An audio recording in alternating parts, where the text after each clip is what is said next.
더불어민주당 첫 순회 경선 일정인 대전, 충남 지역 선거 결과 발표가 이틀 앞으로 다가왔습니다. 이재명, 이낙연 후보 사이에서는 이른바 무료 변론 공방이 격화하는 모양새인데요. 국회로 가봅니다. 박현우 기자. 네, 민주당에서는 이번 주 대전 충남 지역 경선 일정이 진행 중에 있습니다. 오늘부터 이틀간 권리당원을 대상으로 하는 ARS 투표에 이어 이번 주 토요일 현장 투표 뒤 첫 순회 경선 결과가 발표되는데요.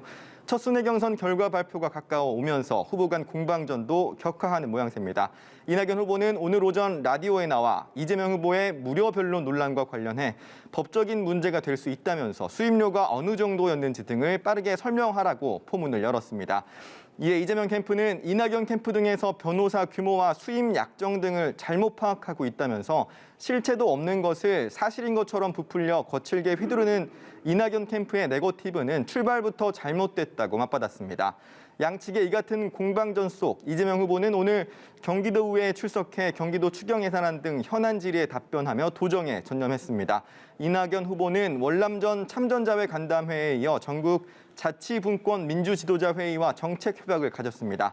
추미애 후보와 김두관 후보는 언론 인터뷰 등 일정을 소화했고 박용진 후보는 충북도청 기자간담회에 이어 청주 전통시장을 찾았습니다. 자가격리 중인 정세균 후보는 자신의 유튜브 채널을 통해 이재명 후보가 어제 토론회에서 기본소득 재원 마련 방안 등을 묻는 질문에 답은 하지 않고 상대 후보를 면박하는 등 태도를 보인 것은 무례하고 국민을 무시하는 처사라며 연일 날을 세웠습니다.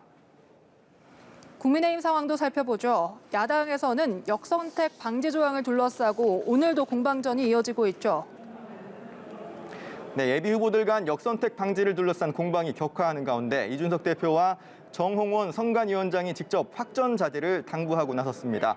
역선택 방지를 둘러싼 공방은 해당 조항을 도입해야 한다는 윤석열, 최재형 캠프의 주장과 확장성 확보를 위해 해당 조항을 빼야 한다는 홍준표, 유승민 후보 측 주장이 부딪히는 상황인데요.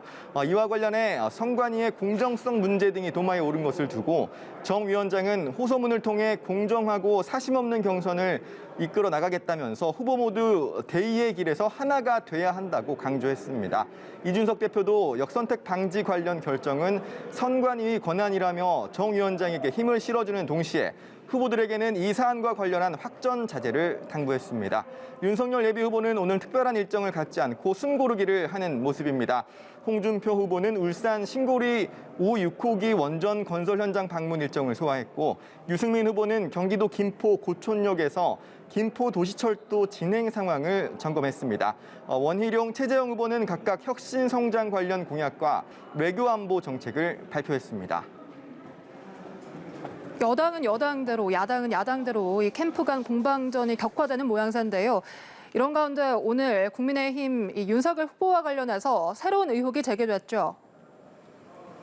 네, 윤석열 후보가 검찰총장이었던 시절 윤 후보의 측근 중 한 명으로 분류되는 검찰 인사가 국민의힘에 이른바 고발 사주를 했다는 의혹이 한 인터넷 매체를 통해 제기됐습니다. 이른바 MBC의 검언유착 보도와 관련해 연루된 의혹을 받는 여권 정치인 등을 고발해달라면서 검찰이 국민의힘에 고발장을 건넸다는 내용인데 윤석열 캠프는 이와 관련해 기자들에게 보낸 공식 입장을 통해 윤 후보는 검찰총장 재직 중 어느 누구에게 대해서도 고발 사주한 바가 없음을 분명히 밝힌다고 전해왔습니다.